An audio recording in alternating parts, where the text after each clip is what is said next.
বেশ কিছুদিন আগে একটা ছেলে আমার কাছে কিডনি বিক্রি করতে আসে।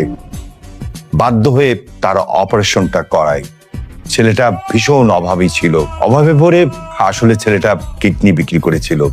তার বউ, ছেলেটার বউ ভীষণ মেধাবী স্টুডেন্ট ছিল। তার স্বপ্ন ছিল সে একদিন বড় ডাক্তার হবে। এই ছেলেটা বউয়ের স্বপ্ন পূরণ করার জন্যে সে আস্তে আস্তে নিজের সমস্ত কিছু বিক্রি করতে থাকে। এই বউটা ঘটনাটা তো অনেকটা আমার সাথে মিলে যাচ্ছে, কিন্তু সুমন তো কিডনি বিক্রি করে। ধুর, এমন কাহিনী তো অনেকের সাথেই ঘটতে পারে। কি যে ভাবছি আমি এগুলো। এই বোকা সহজ সরল ছেলেটা ওয়াইফের স্বপ্ন পূরণ করার জন্য দিন রাত খাটতে থাকে। সে তার অবশিষ্ট যা ছিল সেটুকু বিক্রি করে দেয়, কিন্তু পুরো টাকাটা জোগাড় করতে পারে না। তারপর বাধ্য হয়ে ছেলেটা আমার কাছে আসে একটা কিডনি বিক্রি করতে। আমি তাকে অনেক বুঝাই যে তুমি অন্য কোনো ওয়েতে টাকাটা ম্যানেজ করো, কিন্তু সে করতে পারে না।